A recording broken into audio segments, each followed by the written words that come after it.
بسم الله الرحمن الرحيم وبه نستعين وصلى الله تعالى على النبي الكريم. الباب الثاني عن رحلة المسلم من العهد الجاهلي إلى العهد الإسلامي، يوضح أمامنا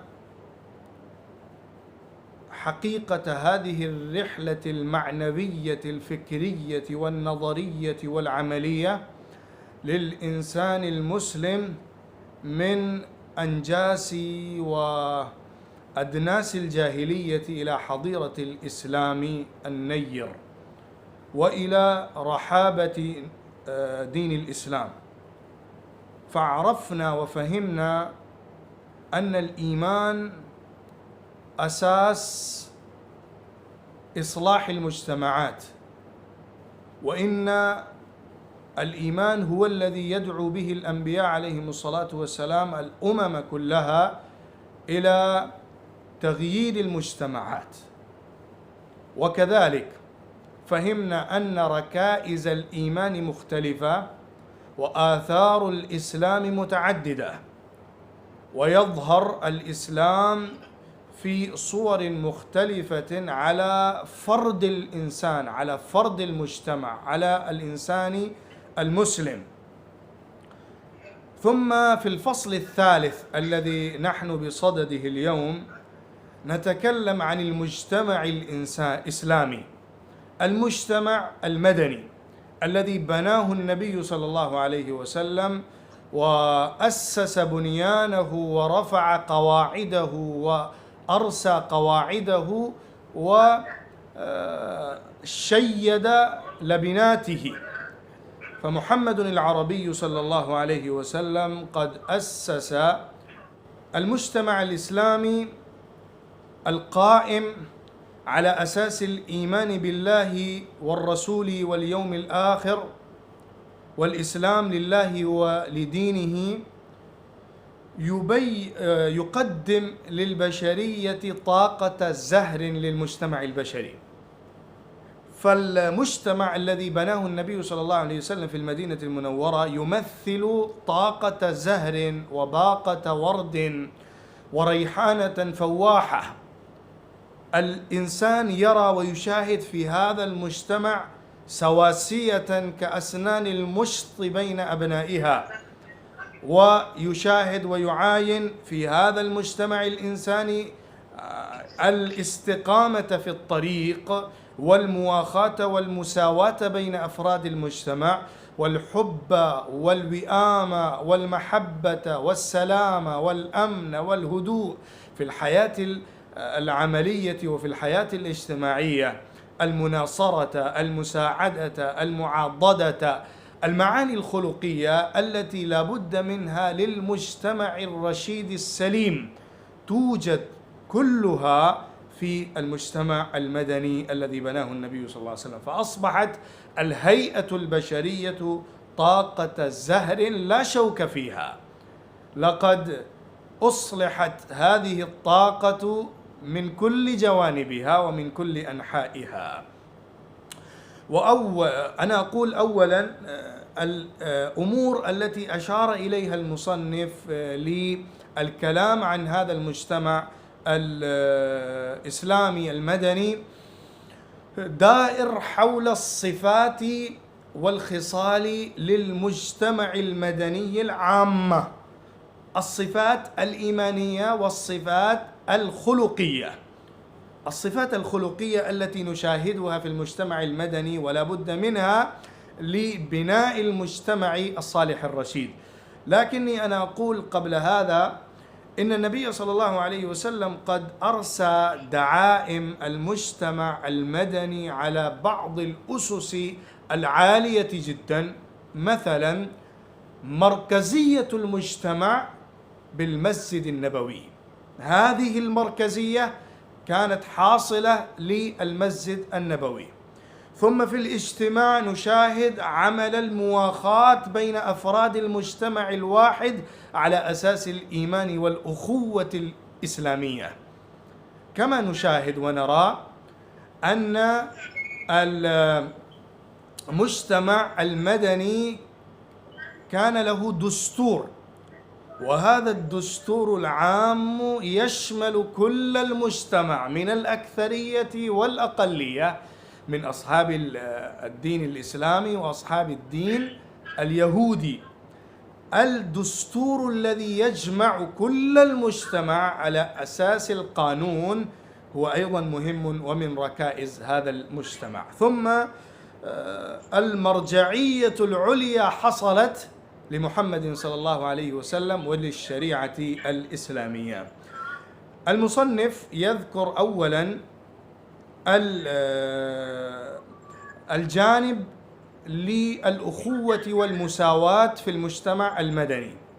في المجتمع المدني كانت الأخوة والمحبة وكانت المواساة بين أفراد المجتمع، يعني لم يكن هناك فضيلة لأحد على الآخر على أساس دنيوي أو على فضائل دنيوية، بل كل المجتمع أسس على فكرة المساواة بين الجميع كأسرة واحدة، أبوهم آدم وآدم من تراب، لا فضل لأحد على آخر إلا بالتقوى.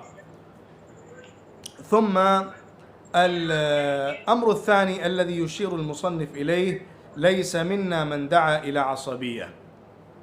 اقتلاع جذور العصبية من المجتمع، هذا أيضا تراه في المجتمع المدني الإسلامي، أو تشاهد كأنه من الأسس المتينة لبناء المجتمع المدني. قلع جرثومة العصبية الجاهلية البغيضة، فالناس سواسية كأسنان المشط. إذا ظهرت أي لمعة من لمعات الجاهلية أو أي نعرة من النعرات العصبية، فالنبي صلى الله عليه وسلم يكبتها في موضعها ويدحرها من مكانها ولا يدعها تبقى مؤثرة على المجتمع المدني. لما ظهرت مرة هذه النعرة العصبية الجاهلية، يا للمهاجرين يا للأنصار، في المدينة المنورة، فالنبي صلى الله عليه وسلم أتى أمام الناس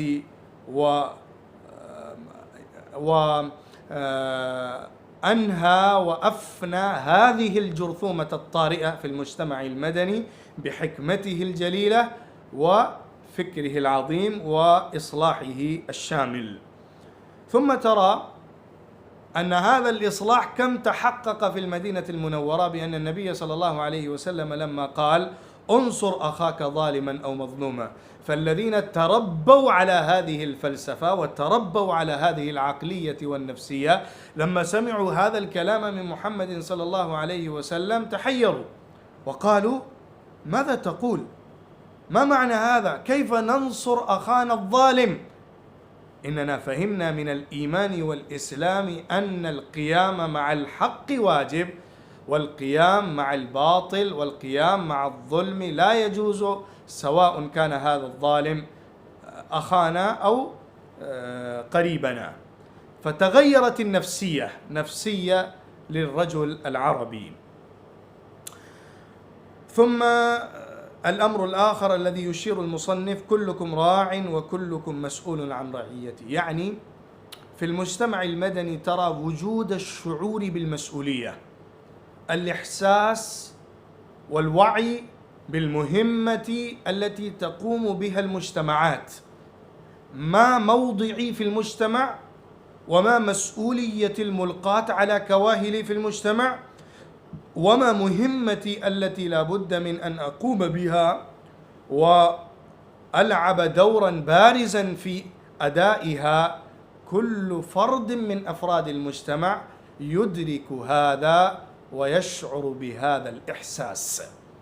مثلا إذا أنا أكون أبا، فما مسؤوليتي من موضعي من الأبوة في المجتمع؟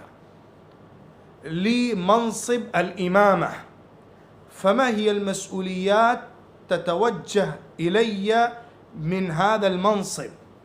أنا محكوم، أنا تابع للمتبوع للحاكم للأمير والقائد. فما مسؤوليتي ومهمتي نحو هذه المهمة والمسؤولية؟ إذا كان هناك رجل أو امرأة، ولد، ذكر، أنثى، كبير، صغير، فكل يعرف موضعه في المجتمع ومسؤوليته ومهمته للقيام بها، حتى يكون كل اللبنات في المجتمع موضوعة في موضعها ومشيدة بعضها ببعض. وهذا لا يتحقق إلا بالإحساس الصحيح والشعور التام بالمسؤولية والمهمة التي تلقى على الأفراد في المجتمع. ثم لا طاعة لمخلوق في معصية الخالق، هذه أيضا نكتة مهمة في المجتمع الإسلامي المدني، أو اللبنة العظيمة في بناء المجتمع المسلم. المرجعية التامة للشريعة. الشريعة ما تأمر به فهو مقبول، وما تنهى عنه فهو منهي. كان الرجل ما كان، بلغ ذروة عليا من المناصب والجاه والمنصب في المجتمع، لكن قوله يقاس بقول الله وقول الرسول. يتبع أفراد المجتمع من الحكام والأمراء والسادة ما لم تكن فيه معصية الله والخالق الرب. يعني الدافع الحقيقي لاتباع الحكام، أو دافع حقيقي للمشي وراء الأفراد والرايات، طاعة الله سبحانه وتعالى وتحقيق الأمن والسلام في المجتمع. أما إذا وقع أي معصية لله سبحانه وتعالى باتباع فرد ما كان فهو مردود منهي عنه، يرد كلامه على وجهه إذا كان يخالف الله ويخالف الرسول. فالخليفة كولي اليتيم، فالخليفة في هذا المجتمع الإسلامي كولي اليتيم، إن استغنى استعف، وإن افتقر أكل بالمعروف. ليس له حق الملكية المطلقة على كل الغنائم والأموال للدولة، بل أرض الله كلها لله وحده لا شريك له، ونظام الله وحكم الله لله الغالب القهار. حلول الرسول محل الروح والنفس من المجتمع، هذا أيضا أمر مهم في المجتمع الإسلامي، أو أساس عظيم في بناء المجتمع المدني. المرجعية العليا تحصل للرسول عليه الصلاة والسلام، وهذه المرجعية للرسول صلى الله عليه وسلم لم يكن مرجعية بسبب الشخص، بل بسبب منصب الرسول. فالرسول مهمته ومنصبه النبوة والرسالة، فلأجل هذه الرسالة بأنه خليفة الله سبحانه وتعالى في الأرض، مبلغ رسالة الله سبحانه وتعالى عن الله تبارك وتعالى، بأنه ناصح الأمة وشارع الشريعة الإسلامية، لأجل منصبه هذا تكون له المرجعية التامة. وهذه المرجعية مرجعية فكرية وعملية، ومرجعية عاطفية وقلبية. العقل والقلب ينسجمان في محبة الرسول عليه الصلاة والسلام. العقل يذعن ويطمئن برسالة الرسول صلى الله عليه وسلم ومنحه هذه المهمة التي ألقيت عليه من الله سبحانه وتعالى والاعتراف بها. ثم النفس والروح والقلب تهوى به، تمشي وراءه، تتبعه، وتترك الغالي والنفيس والهوى للنفس لأجله. وبذل كل غال ورخيص وكل ممتلكات في سبيل الدفاع عنه والذوب عن عرضه والقيام معه ومناصرته وتأييده. فالمؤمن الكامل الصحيح لا يؤمن حقا حتى يحب الرسول عليه الصلاة والسلام أكثر من حبه بنفسه وأهله وماله. فإنك ترى في المجتمع الجاهلي من العرب والعجم من الدول الإنسانية كلها الشعب والرعية تخضع أمام الحكام والأمراء لا بالحب والانقياد والطاعة من القلب، ولكن بالجبر والقهر والظلم والاستبداد من الحكام. بينما ترى في المجتمع المدني الإسلامي الناس يخضعون أمام الرسول صلى الله عليه وسلم بالقلب والقالب والروح والنفس والعقل والباطن. كل وجود الإنسان مستسلم أمام رسول الله صلى الله عليه وسلم، لأنه يضع الرسول عليه الصلاة والسلام موضع قلبه وروحه ونفسه، ويوقره ويعظمه أكثر من كل محترم وغال في نفسه وفي قلبه. فهذا الرجل الحاكم السيد للمجتمع لم يكن سيدا بالاستبداد والسلطة الجائرة، بل كان محبوبا عند الجميع. فإذا كانت المحبة بالقائد فلا تنشأ في المجتمع الأمراض الخلقية والأدواء الاجتماعية من الختل والنفاق والخداع والخيانة والغش كما نراه ونشاهده في المجتمع الجاهلي.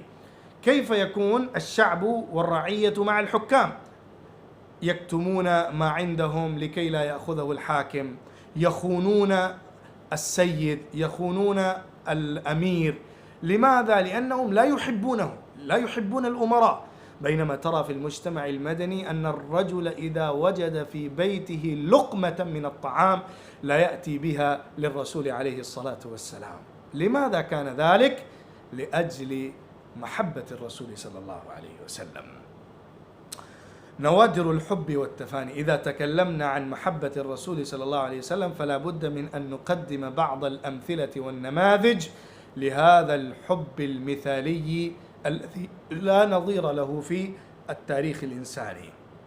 فذكر المصنف عدة أمثلة للصحابة رضوان الله عليهم أجمعين في لهذا التفاني ولهذا الحب الجليل بمحمد صلى الله عليه وسلم. فأولا نذكر قصة أبي بكر الصديق رضي الله عنه لما وطئ في مكة المكرمة حتى لا يعرف وجهه من أنفه بسبب الضرب على وجهه بنعلين مخصوفين. ضرب ضربا شديدا حتى لصق الأنف بالوجه، وكانت الدماء على كل الوجه، وهو مغشي عليه مغمى عليه. أتي به إلى بيته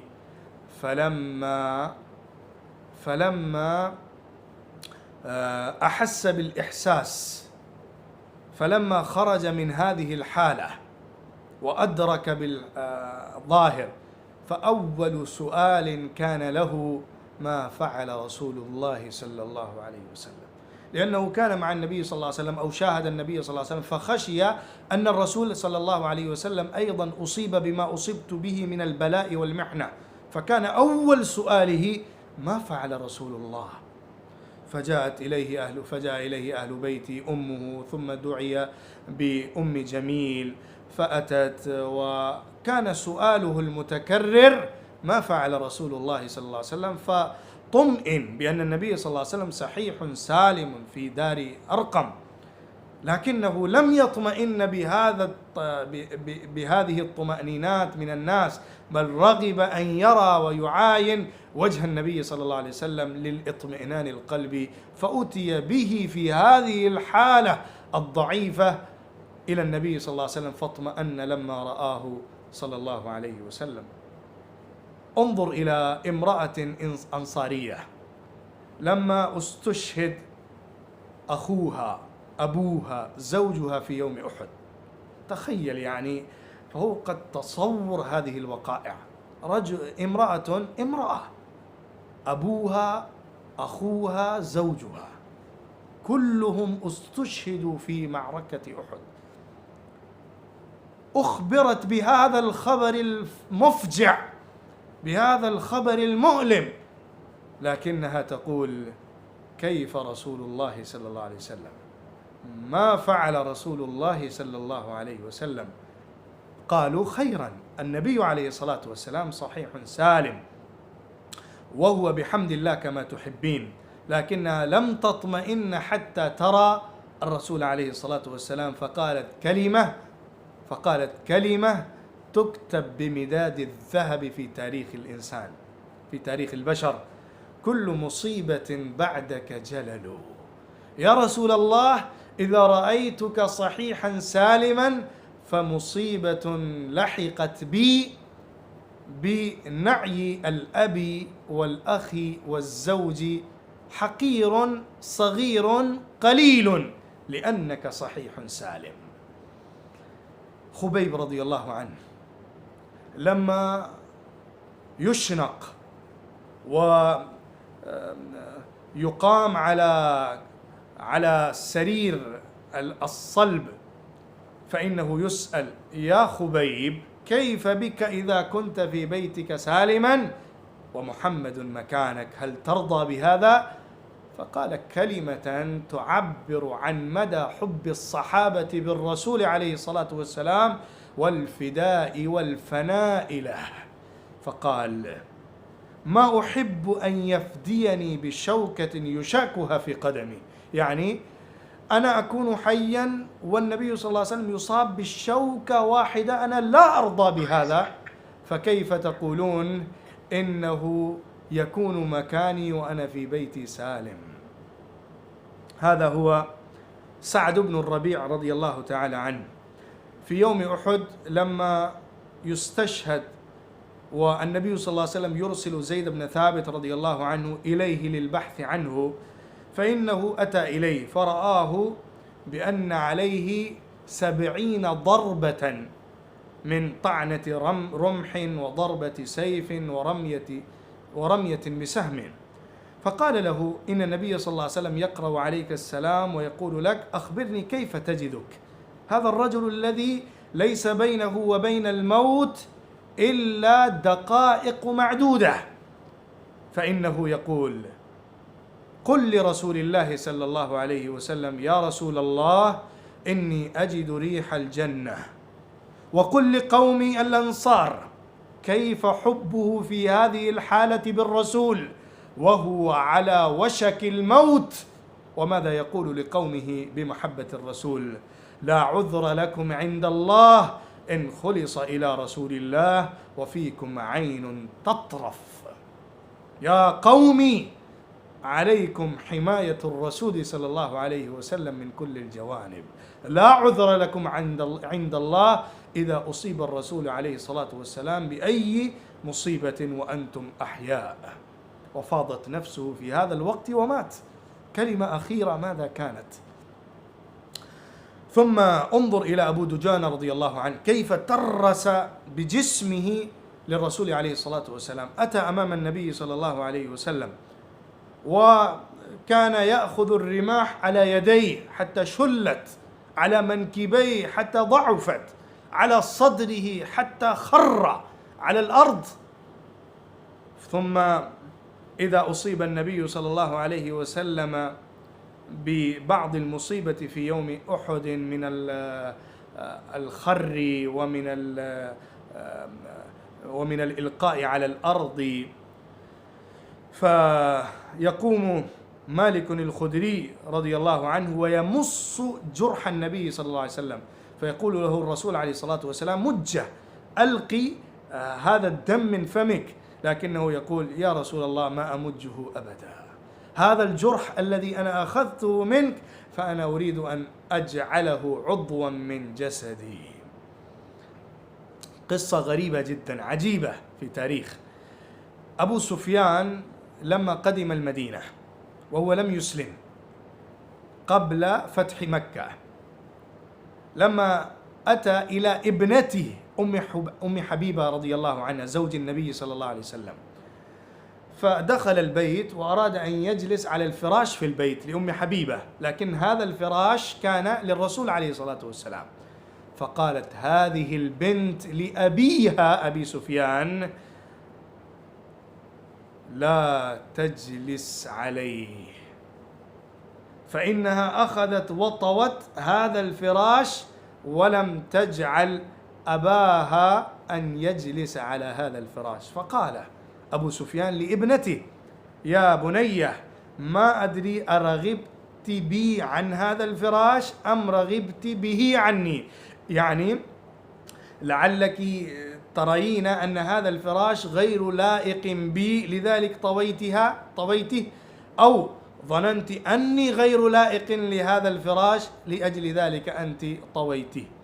فقالت بل هو فراش رسول الله صلى الله عليه وسلم وأنت رجل مشرك نجس، لا يليق بك أن تجلس على فراش رسول الله صلى الله عليه وسلم. كيف يصور عروة ابن مسعود الثقفي رضي الله عنه أصحاب الرسول صلى الله عليه وسلم في محبة الرسول وتعظيم الرسول لما قدم من الحديبية بعد الصلح قبل الصلح، فإنه بين لأهل مكة حب الصحابة للرسول عليه الصلاة والسلام، فقال أنا ذهبت إلى الملوك قيصر وكسرى والنجاشي، أنا وفدتهم، والله ما رأيت ملكا يعظم أصحابه ما يعظم أصحاب محمد محمدا، والله إن تنخم نخامة إلا وقعت في كف رجل منهم فدلك بها وجهه وجلده، وإذا أمرهم ابتدروا أمره، وإذا توضأ كادوا يقتتلون على وضوئه، وإذا تكلم خفضوا أصواتهم عنده، وما يحدون إليه النظر تعظيما له. هذا هو التصوير البليغ البديع لحب الصحابة بالرسول عليه الصلاة والسلام. بعد هذه الأمثلة والنماذج القليلة من بين الكثيرة لحب الصحابة رضوان الله عليهم أجمعين، أو لنوادر الحب والتفاني في محبة الرسول صلى الله عليه وسلم، يأتي المصنف إلى بيان الانقياد والطاعة للرسول وللشريعة. العجائب من الحب والتفاني رأيتم النوادر، فانظروا للانقياد والطاعة من العجائب، لأن الطاعة والانقياد من لوازم الحب. الحب إذا كان فإنه يستلزم الانقياد والطاعة، فإنك ترى في محبة الرسول في محبة الصحابة الرسول عليه الصلاة والسلام صدقا ووفاء. انظر إلى سعد بن معاذ رضي الله عنه كيف يقول للرسول عليه الصلاة والسلام لما خرج مع النبي صلى الله عليه وسلم في غزوة بدر، أراد النبي صلى الله عليه وسلم المواجهة والمقاومة مع أهل مكة، لكنه أراد أن يطمئن من مساعدة والقيام معه من الأنصار. فقام سعد بن معاذ رضي الله عنه وقال إني أقول عن الأنصار وأجيب عنهم، فاض حيث شئت، وصل حبل من شئت، واقطع حبل من شئت، وخذ من أموالنا ما شئت، وأعطنا ما شئت. ثم يقول وما أخذت منا كان أحب إلينا مما تركت. المال الذي أنت تأخذه منا هو أحب إلينا من المال الذي أبقيته وتركته عندنا، وما أمرت فيه من أمر فأمرنا تبع لأمرك، فوالله لئن سرت حتى تبلغ البرك من غمدان لنسيرن معك، والله لئن استعرضت بنا هذا البحر خضناه معك. انظر مثالا آخر، لما رجع النبي صلى الله عليه وسلم من غزوة تبوك وبقي 3 من الصحابة لم يخرجوا مع الرسول صلى الله عليه وسلم، حيث كان النفير العام للخروج لكل أهل المدينة من الذين يقدرون على الخروج، فلم يكن عند هؤلاء ال3 عذر مقبول، فنهى النبي صلى الله عليه وسلم من الكلام معهم.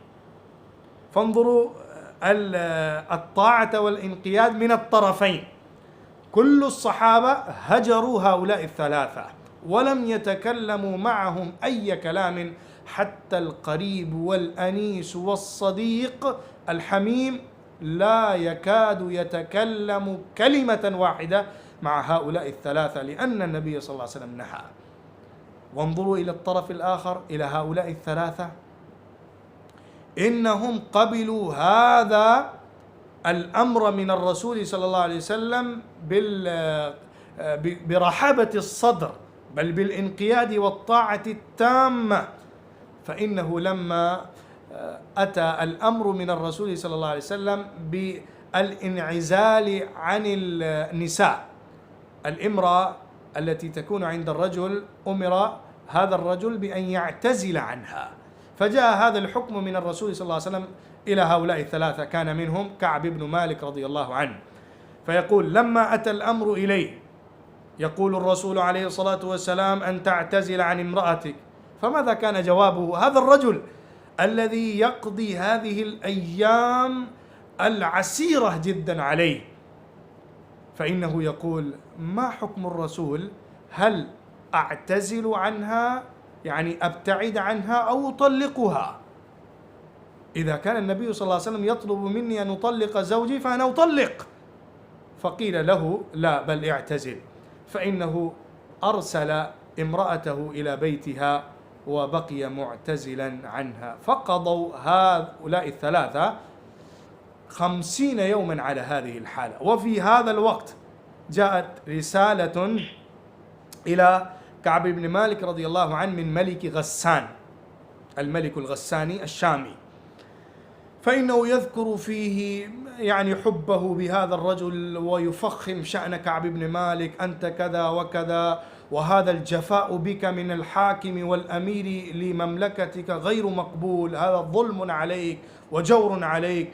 فجاء هذا القاصد الرسول وقدم إلى كعب بن مالك رضي الله عنه رسالة الملك الغساني، فأخذ كعب بن مالك رضي الله عنه هذه الرسالة وأتى إلى التنور وأحرقها فورا، وقال: هذا موضعه، هذا موضع هذه الرسالة، أنا أطئ تحت قدمي كل عرض من أي أحد على حساب طاعة الرسول عليه الصلاة والسلام. يعني هذه غاية في الطاعة والانقياد في هذه الحالة العسرة الشديدة. لما نزل حكم تحريم الخمر، فحال أمر الله بين الأكباد المتقدة والشفاه المتلمضة، فإنه لما جاء الحكم: يا أيها الذين آمنوا إنما الخمر والميسر والأنصاب والأزلام رجس من عمل الشيطان فاجتنبوه لعلكم تفلحون، إلى أن قال: فهل أنتم منتهون؟ فبعض الصحابة في المجلس، مجلس الخمر وعند الندماء، كانوا يحملون الأواني للخمر والكؤوس المتدفقة على راحاتهم، فجاء هذا النداء من أحد الصحابة: فهل أنتم منتهون؟ فهذه الكؤوس التي كانت على الشفاه أرجعت، أبعدت. في هذه الحالة من النشوة بالخمر، كيف كانت الطاعة والانقياد لحكم الله وحكم الرسول؟ فإن الدنان كسرت، وإن الخمور أسيلت. هذا الحكم الذي حال بين هذه المحبة الشديدة للخمر وبين محبة الرسول ومحبة الله، فغلبت محبة الله والرسول، فحصل هذا الانقياد والطاعة انتهينا ربنا انتهينا ربنا. قال الندماء والمشاركون في هذا المجلس. ومن الغرائب والعجائب للانقياد والطاعة قصة عبد الله ابن أبي ابن سلول. عبد الله ابن أبي ابن سلول المنافق رأس المنافقين، كان له ابن اسمه أيضا عبد الله. هو كان مؤمنا صادقا تقيا صالحا. لما كان النبي صلى الله عليه وسلم يرجع من غزوة بني المصطلق غالبا، فإن هذا المنافق الأكبر عبد الله بن أبي بن سلول قال: ليخرجن الأعز منها الأذل، محمد لا يدخل المدينة المنورة، لما دخلنا المدينة لنخرجن محمدا من المدينة نحن الأنصار. فعرف ابنه عبد الله هذا الكلام، فأتى إلى النبي صلى الله عليه وسلم وقال: أنت الأعز وهو الأذل، والله لا يدخل أبي في المدينة المنورة وأنا على وجهه أضرب عنقه إذا أراد أن يدخل بدون إذن الرسول. فسل سيفه أمام باب المدينة وقام.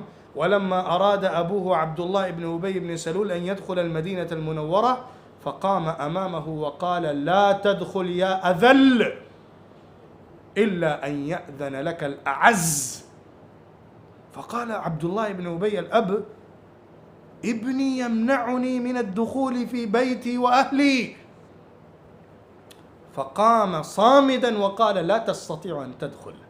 فوصل الخبر إلى رسول الله صلى الله عليه وسلم، فقال النبي صلى الله عليه وسلم: قل له أن يسمح له أن يدخل، قل له أن يدخل. تصور يا رجل الابن كيف يتعامل مع أبيه لأجل الدين، لأجل محبة الرسول عليه الصلاة والسلام.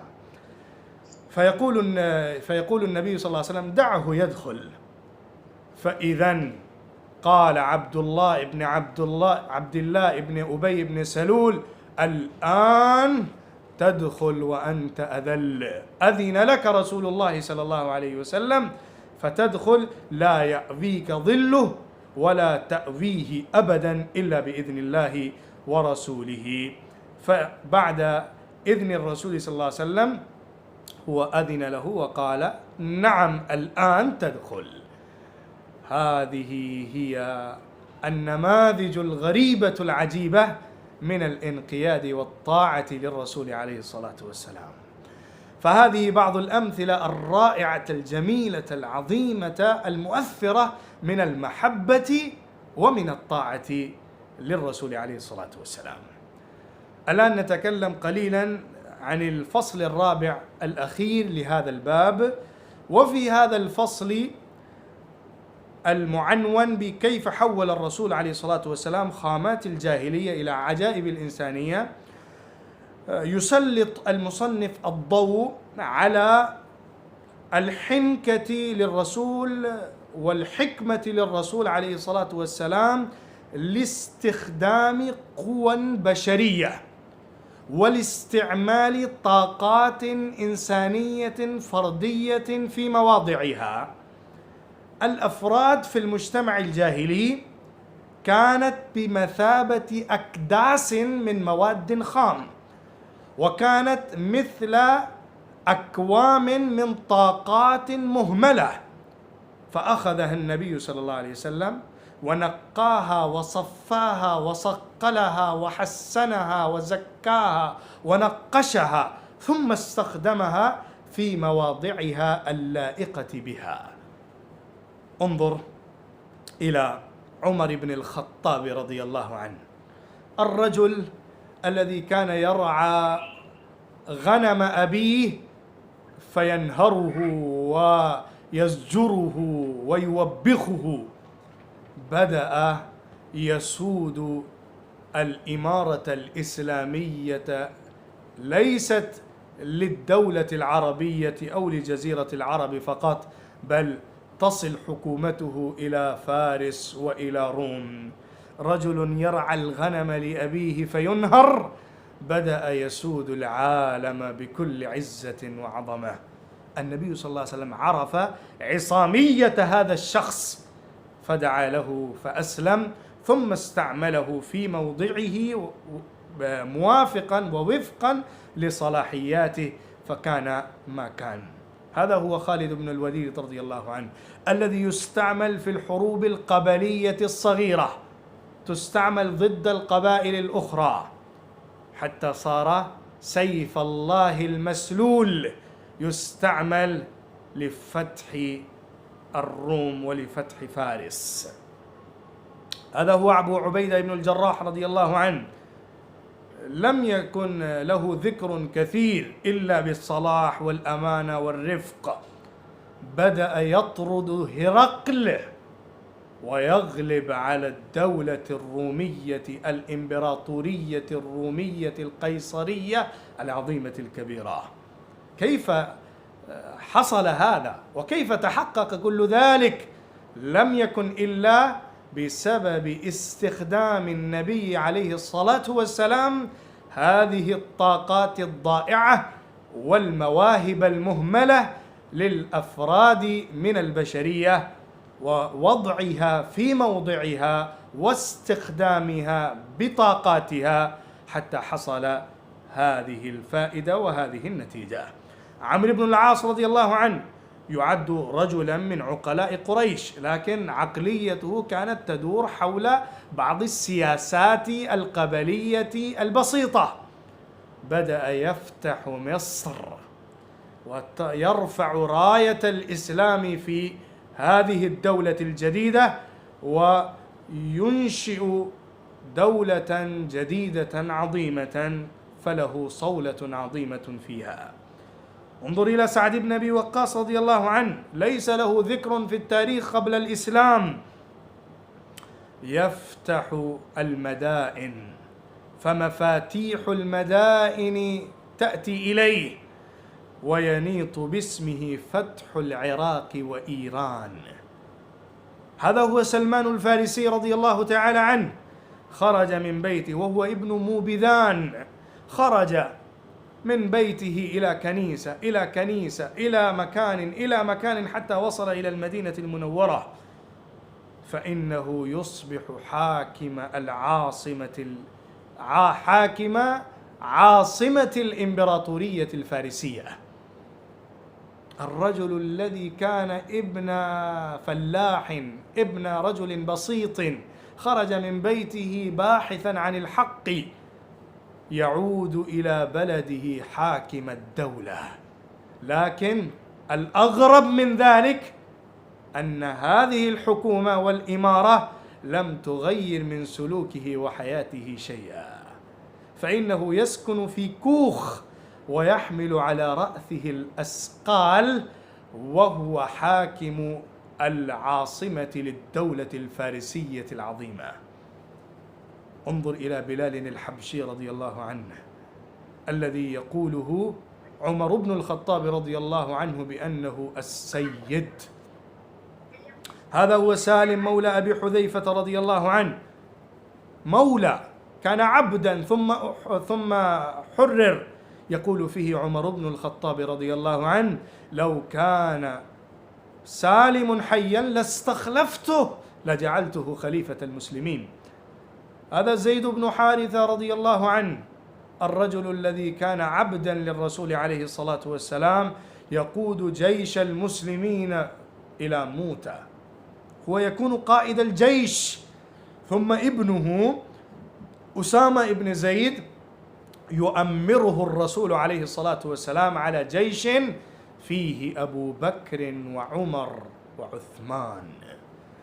سبحان الله العظيم، كم يذكر من الأمثلة للصحابة رضوان الله عليهم أجمعين، فيهم فقهاء، فيهم علماء، فيهم قوات ورؤساء وسادة، فيهم أئمة، فيهم من أصحاب الاختصاصات المختلفة من العلم والفضل والشجاعة والجهاد والإمامة والتعليم والتزكية والتربية وغير ذلك من مجالات الحياة.